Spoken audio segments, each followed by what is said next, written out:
Hi everyone, my name is Hannah. Welcome back to my channel. Today I'm going to be talking about all of my most disappointing reads of 2020. So these books that I have here, I was really looking forward to reading them. They sounded like they would be right up my alley and I was going to really enjoy them, and they ended up being kind of a letdown. So the first one I have here I picked up more towards the beginning of the year, and that is This Is How You Lose the Time War by Max Gladstone and Amal El-Mohtar.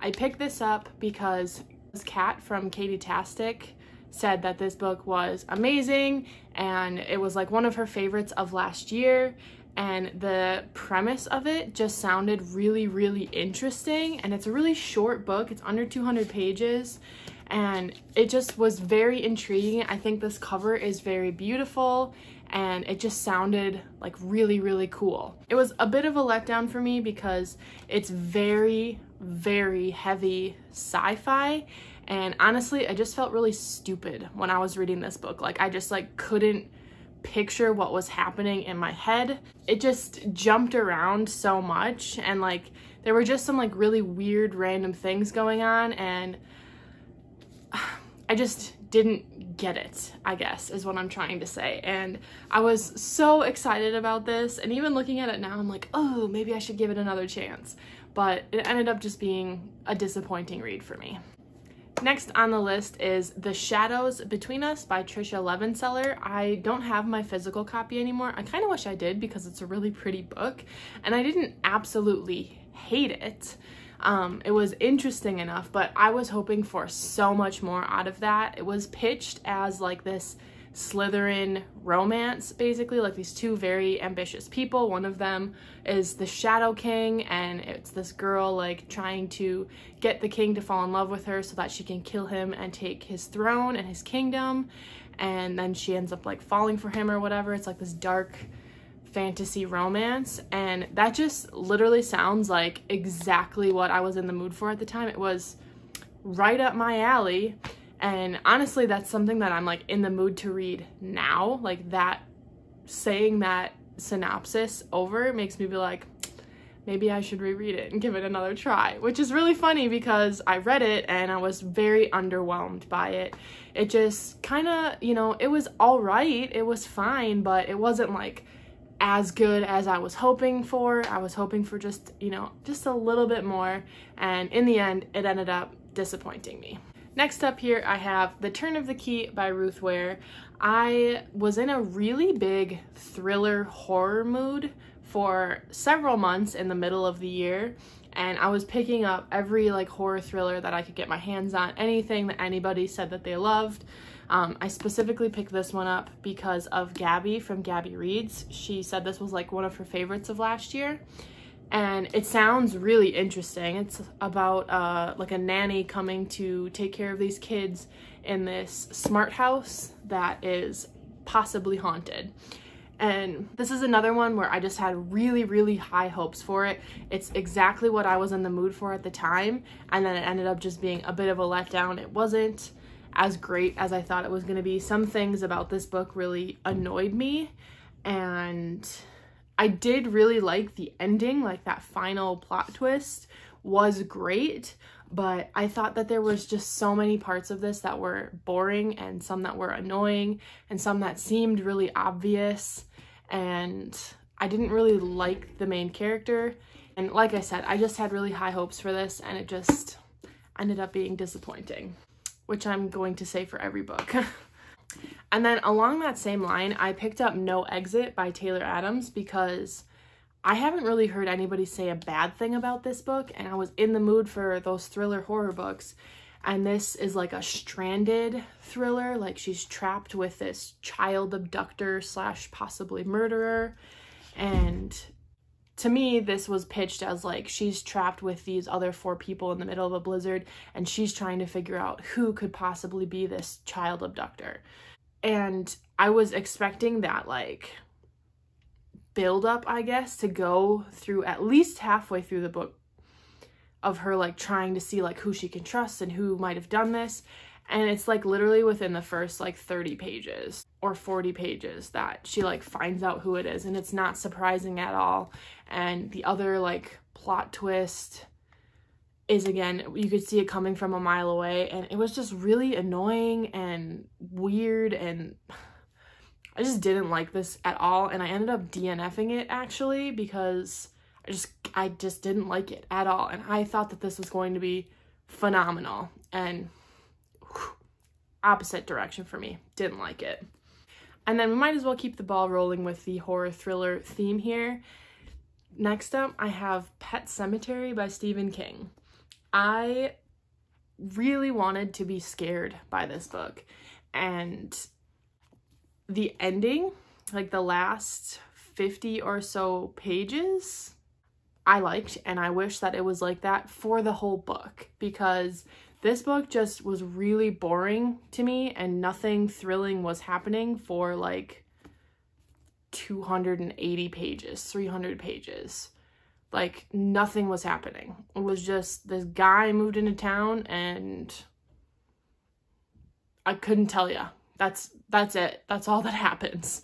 It's random and it wasn't scary at all. And like that last, like I said, the last like 40 pages, 50 pages was what I was expecting from the whole book.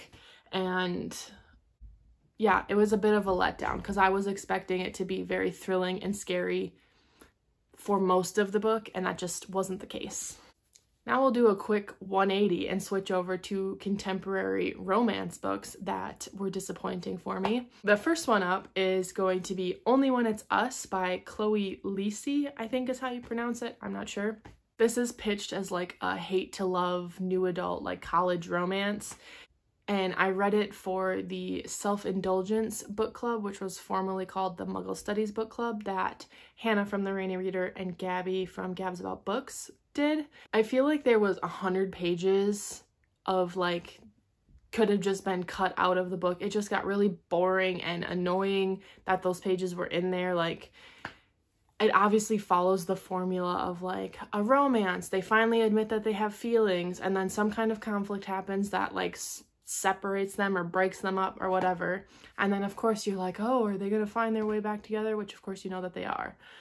And this one was just like, I don't know, it just really irked me how this one was done. I was really enjoying it, and I think I ended up giving it like a 2.5 star, something like that, because it was very entertaining, but that part was just annoyed me so much, and it just dragged out the ending so much longer than it needed to be, and so I was just disappointed in the end. Next up, we have The Star-Crossed Sisters of Tuscany by Lori Nelson Spielman.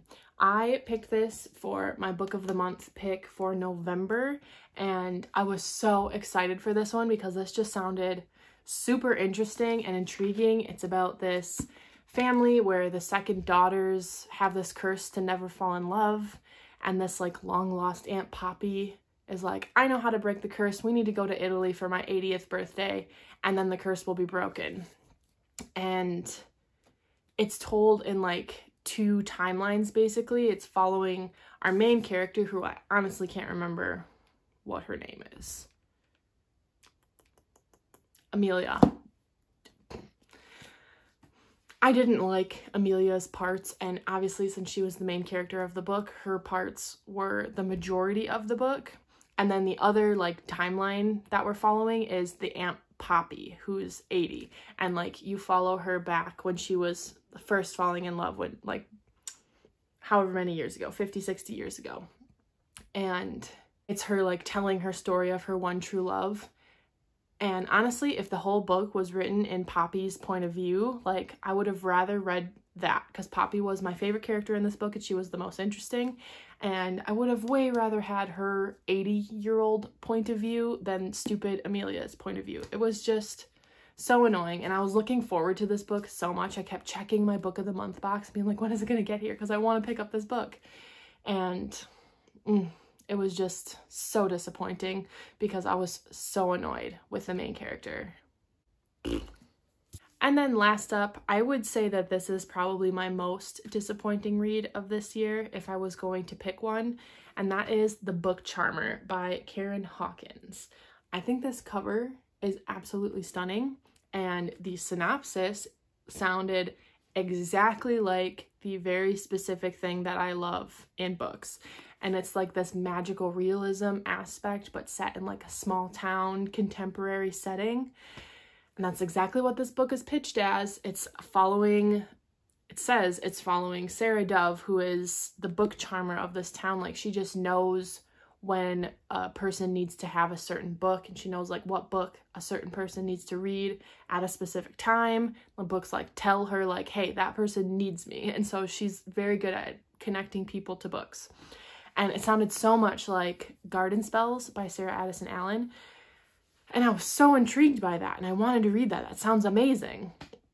And then it also follows Grace, who just moves to this town and doesn't want to be there, and is like, takes this job at the mayor's office for 1 year, she says, and she's not going to stay, but she kind of has to help save the town and like help with their financial situation or whatever.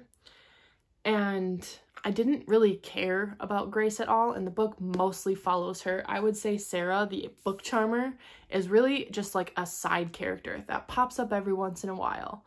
And since it's titled The Book Charmer, and since her situation is like the first thing about the synopsis, I thought it would mainly follow her, and it really didn't. And I was really, really let down by that, because the whole book charming aspect is barely touched on.